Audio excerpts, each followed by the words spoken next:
What is going on, everybody? Little update to the truck setup today. Last time you saw it, we had just like an air mattress down there and my little heater was back there. I think this was still here, and that was pretty much all that was in it.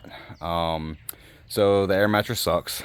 I fought with Walmart to return that because it said if it was open there was only a 90-day exchange on it, but I looked at some reviews of it online, which I should have done before I bought it, and they basically said that those Ozark Trail, which I've always really liked Ozark Trail as a brand for camping gear, but it says that those, I guess that's like the first gen Ozark Trail air mattresses just straight up do not hold air. I mean, I blew the thing up, and probably about an hour after I blew it up, it was like you could already tell it was not holding air, and it says they stretch and all this and that, but yeah, I left it in there for like a week and it was completely deflated when I came back, and it was brand new. So I did exchange that.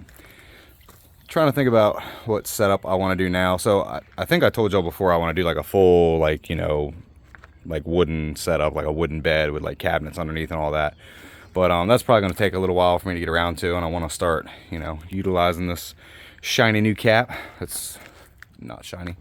I want to start utilizing it. So I figure what I'm going to do for the meantime, because storage was an issue before, is now I have these 4 storage bins, which I'm going to put my bed on top of. And I'll get to the bed of choice here in a minute. But luckily for me, I am short. So this is a 6'5" bed. Of course, I'm not anywhere near 6'5", so they might be fibbing a little bit. But yeah, these 4 little totes have pretty much all the camping gear that I ever need. These are the totes. I keep them like pre-packed and just throw them in the back of my truck when I go camping, and now I'll just keep them in the back of my truck, so I have it at all times, and it saves me quite a bit of space in my basement, so that's awesome. I've got everything I need now, and I can sleep right on top because I'm like just tall enough to where I've got like a couple inches, like an inch or two of, you know, space below my feet with this setup. So obviously not something that's going to be long term, but I think if it's just me flying solo, I can make it work for now. So yeah, that's my setup for right now. All my stuff in there, just need a bed. So the bed situation, I like the idea of an air mattress because I can pack it away, I can blow it up when I need it and not have it out when I don't. But I cannot find one that holds air. I've been through like 3 different air mattresses. They've always ended up leaking because I'm pretty rough on stuff, and they always end up getting like holes in them, or they just, like the last one just sucked and didn't hold air from the get-go. So I think I'm leaning more towards, there's a local shop that's near, shoot, I just looked it up this morning. It's called Country Furniture, or Shore Furniture, I think. It's in Fredericksburg, Maryland. And that's where we actually got our bed from. So definitely check that place out if you want. So the mattress that we have in our bed, I forget what it was, but we looked it up at Sleepy's, and it was like a $2,600 bed. We got ours for $400. It was damaged in transit, which to them just means the packaging was torn. So the packaging was torn. It had a little bit of dirt on it, but they couldn't sell it as new. So we got it for $400 instead of $2,600.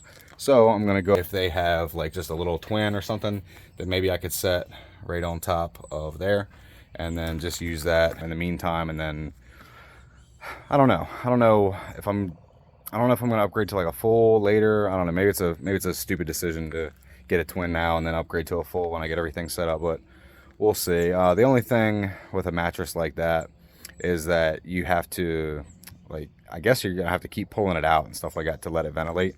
Because if you just take a mattress, especially in the back of a truck where it's going to be, you know, varying temperatures and stuff like that, it's going to get humid and it's going to get hot and all. You have to worry about mold. That's why, you know, they recommend like a bed frame, because you don't want to just set like a bed on the ground, because eventually it will get mold in it, and yeah, that's not good for you. So I think I might just go buy like a little cheap mattress if I can find one for like $100, $200, something like that at this Shore Furniture store. I think I'm just gonna buy one, throw it in there, and then, you know, once I get the real setup done, if I, you know, take it out and decide to go with a full so that more of us can sleep in there, then I'll either sell it or just, you know, keep it downstairs for the girls to have little movie nights later on in life or something like that. So, but yeah, sleeping on top of these bad boys. Got everything I need to go camping right here. That's just like a little tackle box in the back that I use for small little camping supplies, lighters, cotton balls. I forget what all is in there. I think knives and lighter fluid and stuff like that. And a little sleeping bag, which I guess really I could just, you know, throw the sleeping bag and like a sleeping pad up on top of here for right now and just do it like that. Maybe that's the financially responsible thing to do. And then my water there. Yeah, so all these are just like held together with a couple of these little bungee cords. I have no idea how well that's going to hold when we're cruising down the highway, but we shall see.